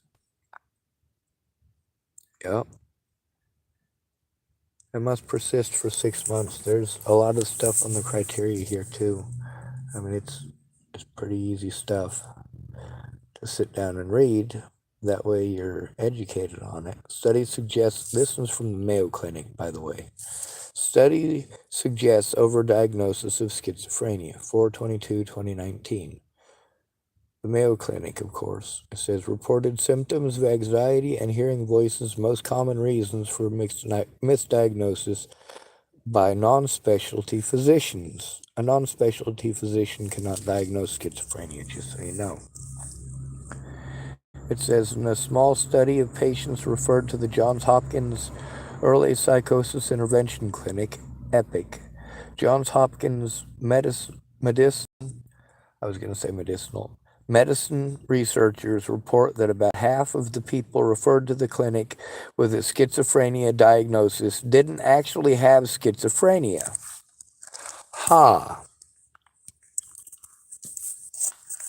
We know that it takes 6 months to diagnose schizophrenia. We know that officers Amanda Jonas of Longmont and Sheriff of Dual County, Scott DaCosta, are able to apparently diagnose schizophrenia in a day. Imagine that. Then they tell everybody that I'm schizophrenic, and they just write it down as if it's true, and they treat me like it's true. When Dr. Ted Hill met with me in the Lincoln prison, realized I wasn't schizophrenic, he was so fucking pissed. Not just him. Nate Schwab was very nonchalant about it. But Nate Schwab wasn't happy about it either. Dr. Arata, he had something completely different to say too. So you know what happened? It's called malicious prosecution. Let me tell you how malicious it was. Mr. Starkey, the new county attorney in Chapel, Nebraska, who replaced the old county attorney, Joel Jay, who was given a judgehood in Kansas. That's right, he got to flee state after the crimes that he committed as dual county prosecutor. The one before that was Douglas Pollock. Beat his wife and locked her up in a closet. He got to be the county prosecutor on probation, just like Michelle Quinn gets to be the sheriff of Garden County while on probation. That's right, if you're a criminal and you're a cop, people will still like you. They will still reelect you.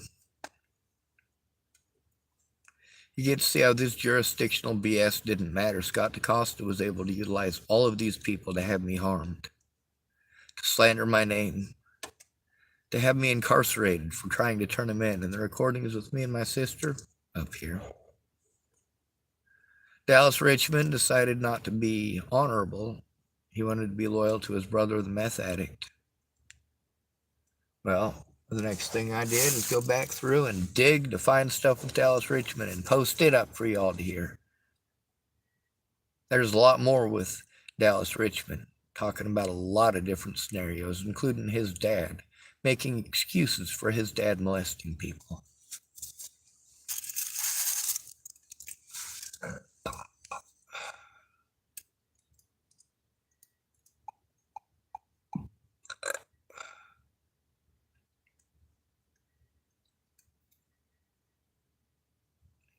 God, there's so much. There's also the medications that they inject you with when you tell on a bad cop, and the side effects. Let's read the side effects here. I was injected with ketamine for telling on bad cops. It says, along with its needed effects, a medicine may cause some unwanted effects, although not all of these side effects may occur. If they do occur, they may need medical attention. Inducents not known: bloody or cloudy urine, bluish lips or skin, blurred or change in vision, burning while urinating, chest pain, discomfort or tightness, confusion as to time, place, or person, cough, difficult burning or painful urination, difficulty with swallowing, dizziness, faintness, or lightheadedness when getting up suddenly or from a lying position, fainting. Let's see, fast, slow, or irregular heartbeat, frequent urge to urinate, hives, itching, skin rash, holding false beliefs that cannot be changed by fact, irregular, fast or slow or shallow breathing, loss of vision. Let me see, where was I at? Not breathing, pale or blue lips, fingernails or skin, puffiness or swelling of the eyelids or around the eyes, face, lips, or tongue, seeing, hearing, or feeling things that are not there, seizures, sweating, trouble breathing, unusual excitement, nervousness or restlessness, unusual tiredness or weakness, double vision, dreamlike state, flushing or redness of the skin, loss of appetite, nausea, pain at the injection site, seeing double, uncontrolled eye movements, unusually warm skin, vomiting, weight loss. I looked at my hospital paperwork at the stuff that they injected me with. Guess what Elijah McClain was injected with that killed him? Paramedics diagnosed McClain with excited delirium. No, it's not excited delirium. He was being physically harmed by police officers for being autistic. It says paramedics diagnosed McClain with excited delirium and administered the powerful sedative ketamine. He suffered a heart attack on the way to the hospital. 3 days later, he was declared brain dead. The original autopsy report listed the cause of McClain's death as undetermined. Well, guess what? There was a man in Boulder, Colorado who was beaten to death, his skull crushed, his chest crushed. And the coroner of Boulder, Colorado ruled his cause of death to be natural causes.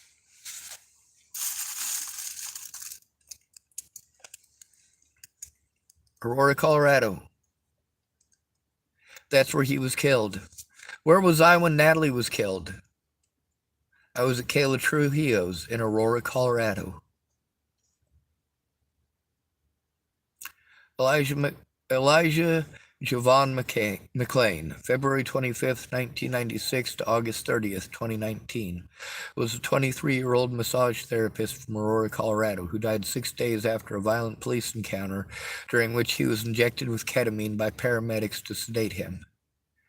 They got his body cameras because they ended up killing him. I was not that lucky. The police didn't actually kill me. What happened to the cops who killed Elijah McClain? Aurora police officers Randy Rodema and Nathan Woodyard, former officer Jason Rosenblatt, and Aurora Fire Rescue paramedics Jeremy Cooper and Peter Sikweniak in September 21 were each indicted on charges of manslaughter and criminally negligent homicide as a part of a 32-count indictment.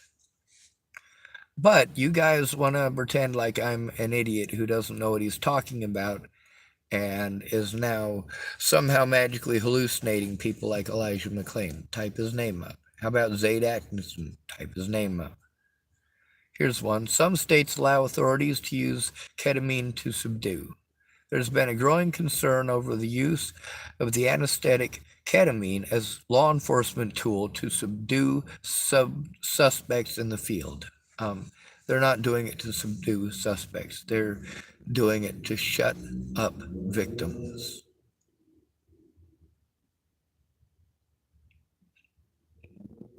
And they're killing people and you don't care. Let's see, 10 examples of police misconduct to refer to for your case. Oh, coercive power. The two types of coercive power are direct and indirect coercive power. While direct coercive power is a true threat, indirect coercive power can only be imagined or implied.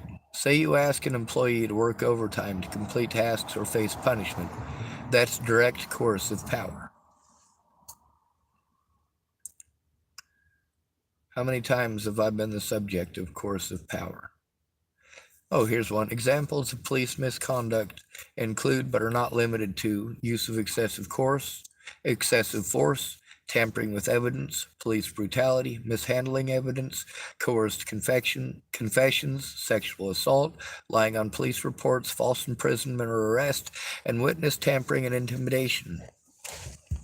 The things that I saved evidence of that nobody wants to hear. They just call me mentally ill. That's what makes us vulnerable. You call us mentally ill, and anybody can do anything they want at any point in time.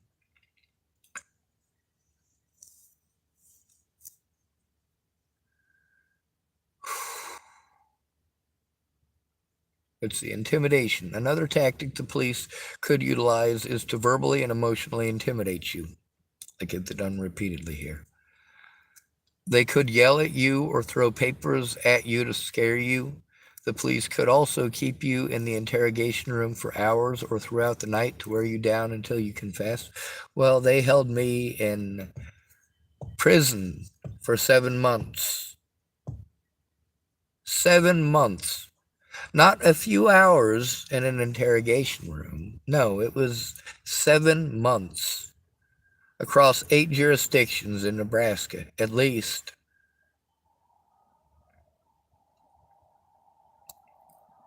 God bless America, right?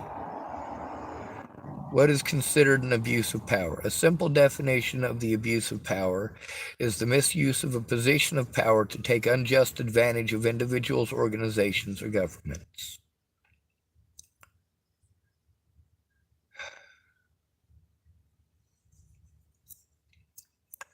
What constitutes abuse of power in law enforcement? These laws cover different types of police abuse of power, including willingly fabricating evidence that results in another person losing their liberty, purposefully arresting someone wrongfully, sexually assaulting someone, and using excessive physical force.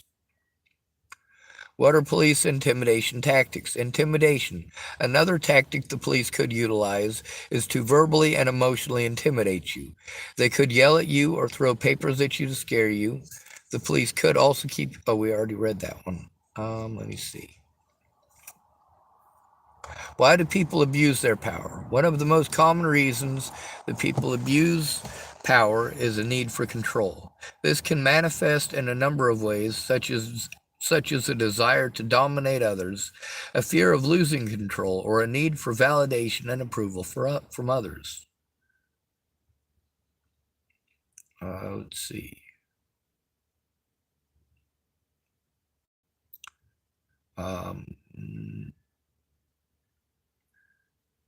What are different types of power abuse? Abuse of power in leadership can take many different forms. The most common forms of abuse are physical, sexual, emotional, financial, and psychological. I have endured all of those.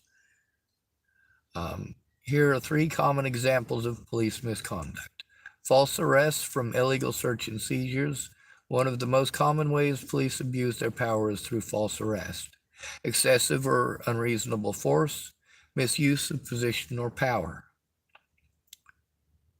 What is police abuse of authority? The term abuse of power encompasses all the ways police officers can abuse their positions by taking advantage of the very people they have pledged to serve and protect. While most police officers take that pledge seriously, there are some who abuse the power given to them to fulfill selfish personal desires. Well, we all know that's not the truth. How do we know that? Because of my recordings. Because literally thousands of recordings. What are the 3 types? Right, we already went through those. Let's see what this is about.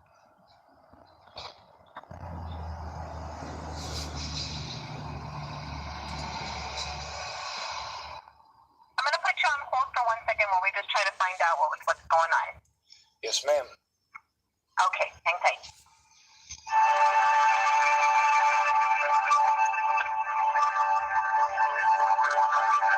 All right, I am pretty sure there's one right before this, or several of them before this. Oh yeah, there's a cluster of about 4 videos right in the center of this. Each of them are important phone calls. Like I said, I friggin' recorded everything, dude.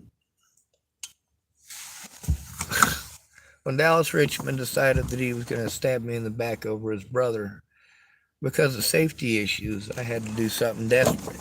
Because of safety of, well, obviously not my safety. Nobody's going to shoot me with an illegal AR-15 in Chapel, Nebraska, because I'm not in Chapel, Nebraska.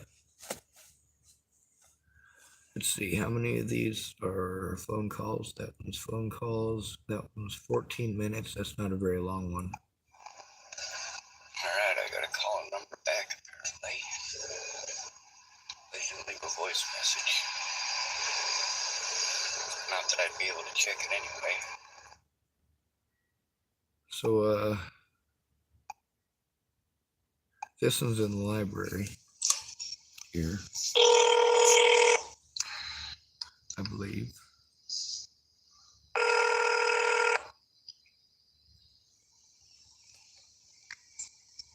Hi, this is Lindsay Goodman, social worker at Providence CSAT Hospital.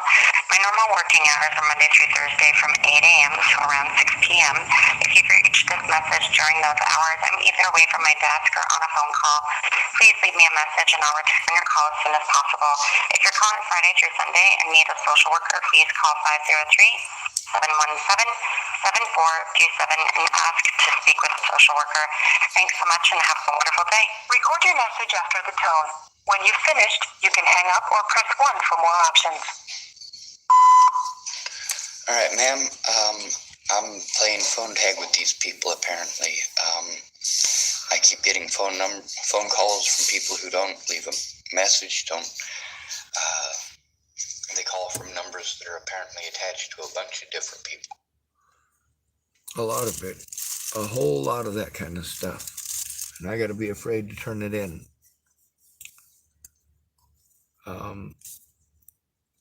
I'm not okay with being abused. I'm not okay with people threatening to kill my niece or my sister. I'm not Jerry Sparks. I am not okay with that. But people did it anyway, didn't they?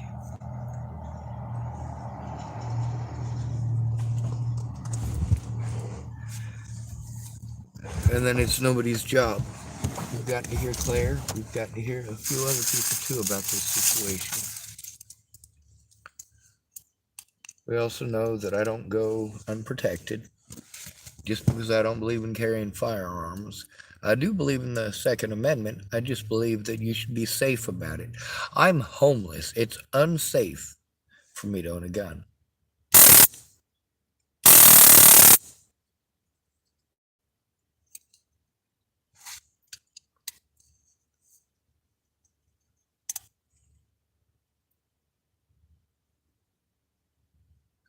Yep, it's pretty cool, isn't it?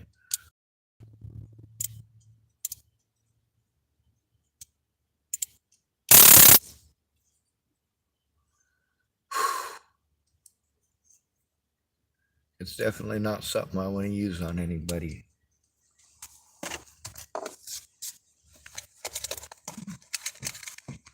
I also got on my keychain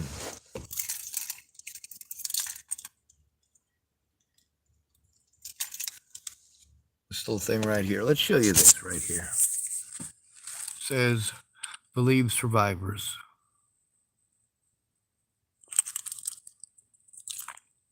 Here's my pepper spray.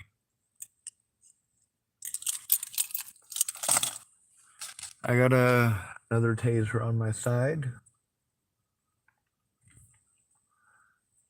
I've got some pretty bright lights in here too. Oh yeah, and I have my air horn. My God. Let me show you my air horn. I made it myself.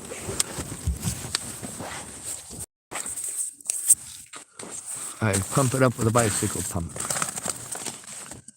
Here it is. And by the way, this is way, way, way louder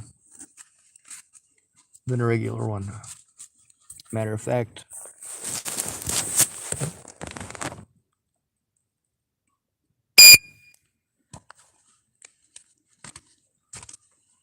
oh shit. I just realized how late at night it is. 12:02, it's after midnight.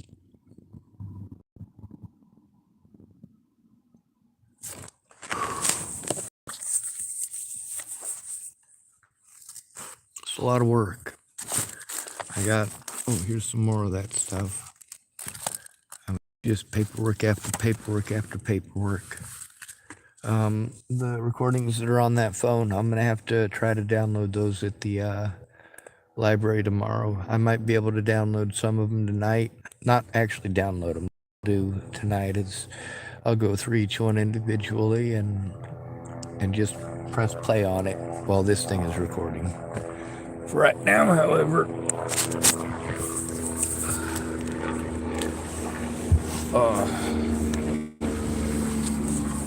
can y'all tell what kind of a craft that is?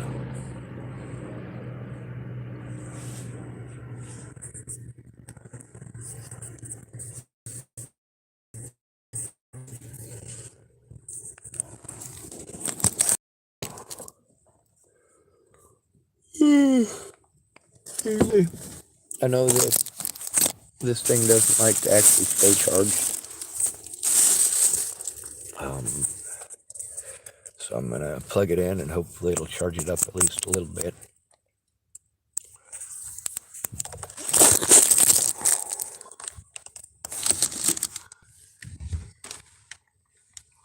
It's not safe for me to stay here. A lot of people, you get to see how they judge me and pass judgment upon me without looking at the evidence, without hearing my side. Popularity rules. It's got nothing to do with common decency or humanity.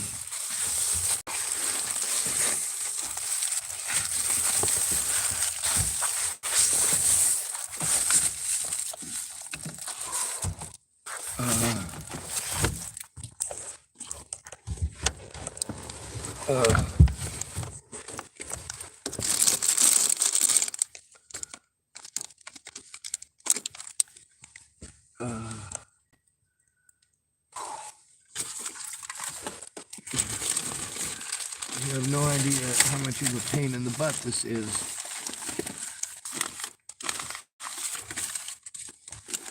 There's a lot of officers across the United States who feel that if you're homeless, you're not a person.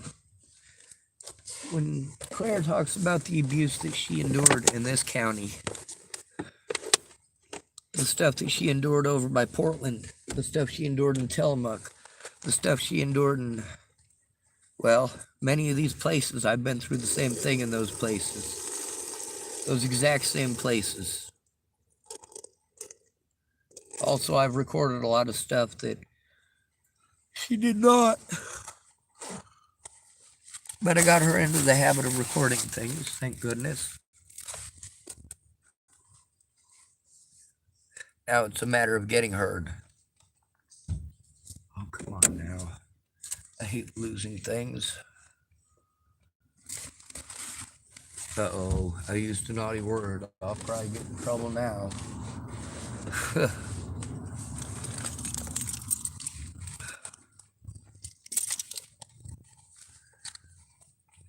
For those of you who think I should be apologetic for being afraid or want to tell me I just need to man up, hey, this body's involved, son. Oh, gonna zap the shit out of myself with that son of a bitch. I hope nobody bumps into me. I think that could be a potentially hazardous thing. I'm not sure if carrying an old taser on my side is a smart thing to do. I don't want anybody accidentally getting zapped. So when I go into the library, I am going to make sure that I do not have it on me in the library. You never know when somebody's going to accidentally bump into you. And like I said, there's little kids in the library.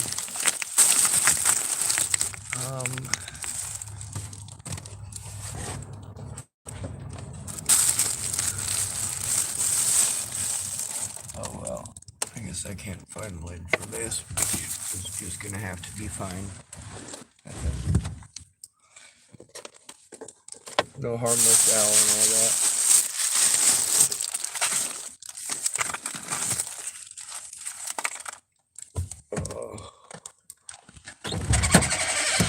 Oh here's a bag full of USB drives. I got it. Oh, you can't see it yet.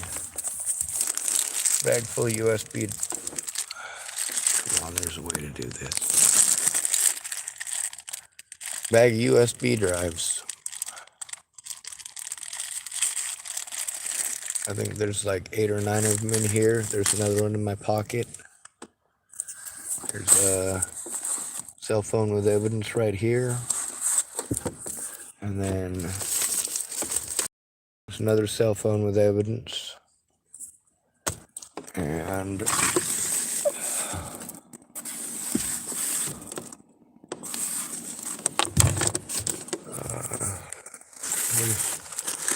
well, like I said, there's a lot of them.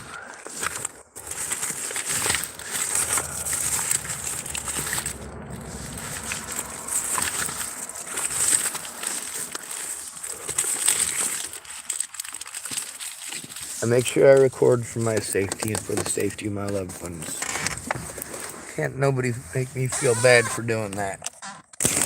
A lot of people wanted to tell me, well, if they were me, they would have done a bunch of, well, you guys got to hear them. They just want to talk about killing people, and that's just gross. Well, there's a cop. Just drove by.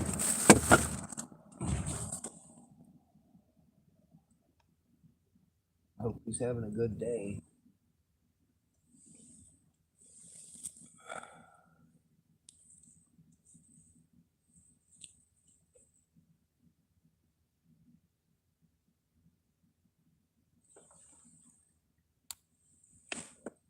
Alright, actually, I don't care if he's having a good day.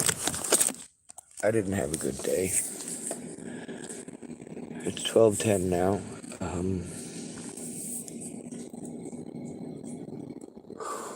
You know, that guy literally screamed at me a block from the fire department where all them cop cars are parked.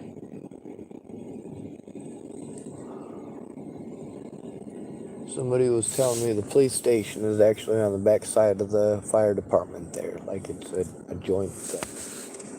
But I guess it could be the police sign is right before the fire department.